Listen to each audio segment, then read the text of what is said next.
The plan to remove thousands of accounts linked to the conspiracy group QAnon on its platform. The company tweeted Tuesday, "We've been clear we will take strong enforcement action on behavior that has the potential to lead to offline harm." In line with this approach, this week we are taking further action on so-called QAnon activity across the service. So far, Twitter has removed more than 7,000 accounts with ties to the group. Followers of QAnon are often seen at Trump rallies and believe there is a deep state effort to take down the president. Twitter estimates there are more than 150,000 accounts worldwide associated with the group. While Twitter works to combat the spread of disinformation on its platform, an investigation is underway into last week's data hack on the social media network. The New York Times is reporting a group of young hackers infiltrated Twitter's internal servers using stolen employee credentials. Once in, they posted to several prominent accounts, including those of Barack Obama, Kanye West, and Jeff Bezos. The posts were part of a large-scale Bitcoin scam, asking followers of the accounts to send Bitcoin to a specified address. In total, more than 130 accounts were compromised, and data was downloaded from 8 accounts, which could include users' private messages. On Saturday, Twitter released a statement saying, quote, "We are embarrassed, we're disappointed, and more than anything, we're sorry. We know we must work to regain your trust, and we will support all efforts to bring the perpetrators to justice." Investigations have been launched by Twitter, the FBI, and New York State regulators. This latest hack has proven the social media platform, despite its best security efforts, is still vulnerable. With the 2020 election rapidly approaching, there are new concerns about the damage bad actors could have on the election. CNET senior producer Dan Patterson joins us now with more on all of this.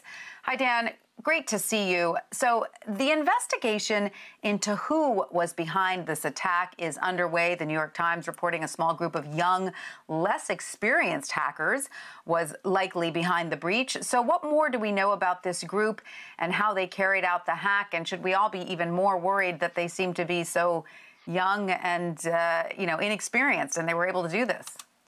Or capable. Look, Tanya, we talk about hacks all the time. This isn't just a hack. This is one of the most fascinating cyber attacks in years. The basics are that a hacker going by the name of Kirk, who still to this day remains unknown, last week coordinated with a group of other hackers on Discord. Discord is a gamer-friendly chat platform, a lot like Slack. It's built for direct messages and private types of conversation. So these groups of people allegedly conspired. Kirk said, "Hey, I have access." He initially said, "I work for Twitter, and that I have access to these private tools that Twitter uses to moderate different types of accounts." They then coordinated to post these Bitcoin messages on a number of the prominent accounts. Okay, that's fascinating. As all of this was happening, I was talking to people who work in the cybersecurity community. I was also talking to people at Twitter on the record, as well as their spokespeople on the record, as well as different individuals on background and off the record. And look, this was a really interesting hack that seems to be on its surface about Bitcoin, but because we don't know the identity of this attacker, Kirk, and because the high-profile nature of these attacks or of these accounts, there are so many unknowns that we will be telling the story, we will be reporting this story over the next several months. And I will kind of conclude this little wrap-up with this statement. A contact of mine who works for DHS in cyber said, "It feels like flexing," meaning they're testing something. It feels as though this is an account that's kind of designed to test the infrastructure of Twitter, whether it was about Bitcoin or not. We have shown that Twitter's resiliency, especially with very influential accounts that can start wars, accounts that can move markets, is incredibly impervious to hacking. Wow. That's pretty scary stuff. So, I mean, as the 2020 election approaches, should we all just assume that what we read on Twitter, whether it's from a verified account or not, should be questioned? Yeah, we should all question what we see on social media. And the reason for that is that, look, there are perfectly normal actors like you and I who post perfectly normal things on social media, but there are bad actors. There are large swaths of people who find financial motives, political motives, and others to manipulate social networks, not just Twitter, but we see this happening in Facebook, TikTok, Instagram, and others that look.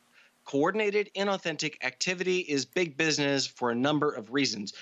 Don't take my word for this. Follow the Atlantic Council. They do digital investigations where they provide the forensic evidence of coordinated, inauthentic activity. And as we, like you said, Tanya, come up on this election, and as world leaders and business leaders depend on social networks to effectively create policy, we need to be extra dubious about what we see and the actions that we take on the content that we experience on social networks.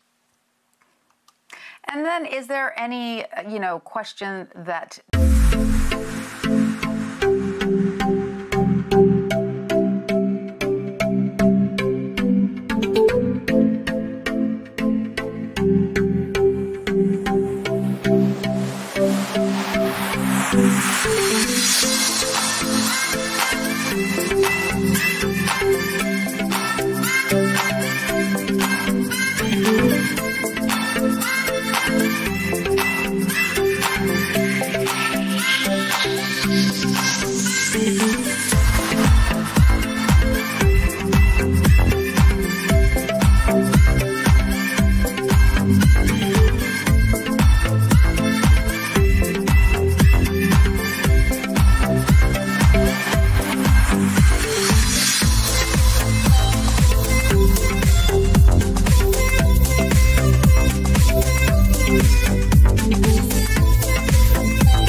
social engineering kind of takes advantage of the one thing that we know is always fallible, and that's humans.